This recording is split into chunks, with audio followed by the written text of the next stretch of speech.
Yeah, a little sore, sprained ankle, but I'll be good to go on Saturday. When's the last time you had to make a tackle like that? Montana versus Idaho last year, we had 2 tackles on kickoff. I don't have a problem hitting people. I did Taekwondo growing up.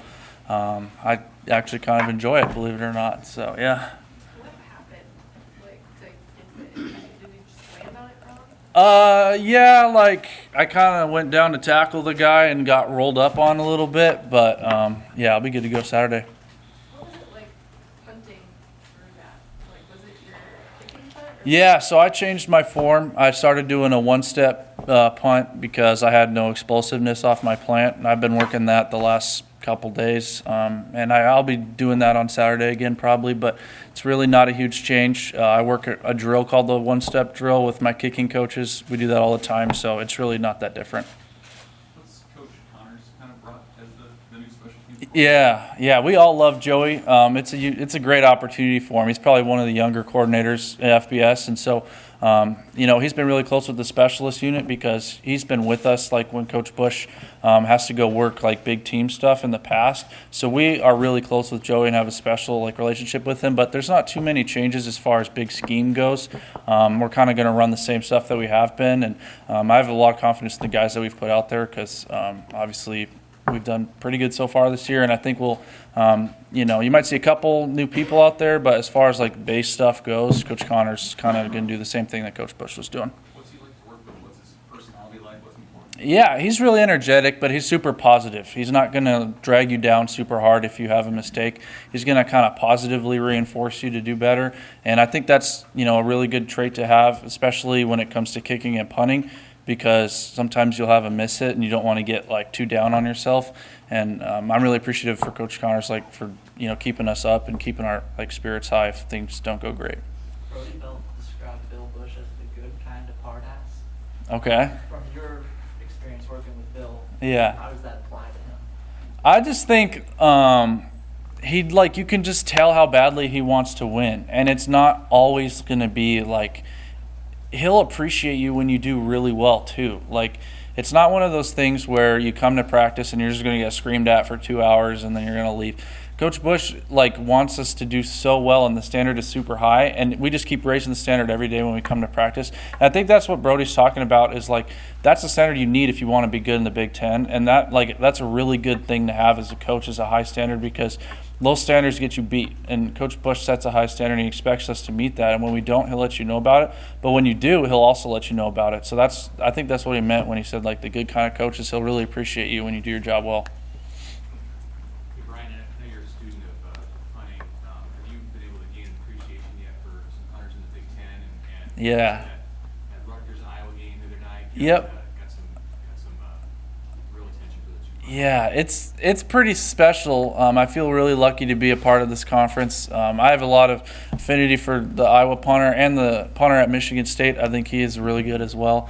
I think a lot of times we get caught up in national statistics, but the punter at Iowa, for example, his net isn't going to be number 1 in the country this year, but you look at how many he's forced fair catches, how many he has inside the 20. He doesn't always have opportunity to hit a 60-yard punt because you have short fields and stuff. So you kind of have to dive deep into statistics to tell who's really good at punting, because some guys will get short hang time and then get a super long roll and stuff. But in the Big Ten West, all the punters are really good. And yeah, I watched that Iowa Rutgers game and it was really entertaining, if you ask me. Do you consider it a competition when you're out there and you're punting and the other guys punting? Yeah. Pay attention? I would say it's a really friendly competition, because punters and kickers, we all kind of have a close-knit group. We all train with coaches that are similar in the off-season, so we'll meet up with guys and we'll see them and talk to them throughout the off-season. And last game versus Oklahoma, I know their punter pretty well, and he's a really good guy, and obviously he has a huge leg. And so every time I step out there on the field, I kind of just hope that they do really well, because it's kind of cool to watch. Most people, they watch football and someone lines up to punt there and kind of go grab a snap. Mm-hmm. What's it like to watch a punter on TV with a punter, people in the room with you? What is it like for you to watch those? Yeah, I mean, I get a lot of questions being the punter. They ask me what's this, what's that, what is this a good punt, is this not? A lot of people don't understand how important things like direction and hang time are. Someone will hit a 60-yard punt and they'll run it back 20 yards. and people will be like, oh, that was such a great punt, but really it wasn't. Like, all you want is like 46-46, 47-47, because, you know, obviously last game I had a miss hit that got run back because I didn't get good direction, didn't get good hang time, and that's on me. That's not on the coverage guys or anything, and a lot of people don't understand that. I think that watch football. When you say you did taekwondo, Yeah. like how involved was that? 7 years. I got a black belt, so I did it for a long time. We kind of did it as a family thing growing up, but my older sister was the best at it, and you got to really watch out for her. She's really good. Where do you sense this team is at? Just Mickey Joseph talked about getting reset, so Mhm. it's a new season. Yeah. You've been on winning squads before. I mean, what do you feel like this team has a mentality to kind of overcome what's happened? Yeah, it's pretty crazy because so much has gone on through the first 4 weeks of the season. It kind of feels like, holy cow, the season's been going on forever, but it hasn't. We're only a third of the way through. We still have, you know, like 7, 8 games of Big Ten play, and so we're 0-1 in Big Ten play, and the top team is 1-0. And so we have all our goals out there in front of us. That's one thing Coach Joseph has been preaching. I think we have to reset, and we have this mentality of wanting to go 1-0 each game.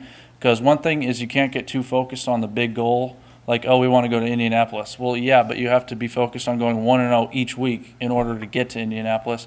And I think that's one thing that he's done a really good job of is our focus this week is playing Indiana and beating Indiana. And whatever happens next, happens next. You said that Bush is good at understanding different guys' learning styles Mhm. and meeting them there. Yeah. How would you describe your learning style, and how did Bush meet you there? Yeah, I mean, you can yell at me pretty good and get on me. I think I respond best to that is kind of a wake-up call. Because I think if, you know, coaches, quote-unquote, like soft with me, sometimes the standard might get lowered a little bit. So just keeping me accountable to the standard that is high, that's kind of how he helped me the most. And he's, you know, obviously changed that for different guys in our group. But I think, you know, with him moving to the defense, I think that'll be really good for them. And I'm really excited to see what happens on Saturday.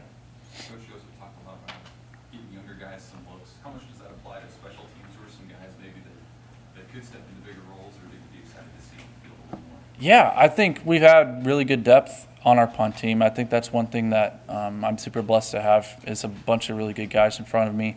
As far as gunner play, I think that I'm going to leave that up to Joey in Indiana. I'll find out on Saturday. But, I mean, there's guys, and whoever's the best at their position is going to play. That's what I think Coach was meaning by that. And there's a bunch of kids who've come in and freshmen who've really put their name out there. And, I mean, they deserve to play on Saturdays, and they will. Anything else for Brian? You see the butt punt yesterday? I did. That's not on the punter. It's not the punter. All right, thank you, Brian. All right. Appreciate it.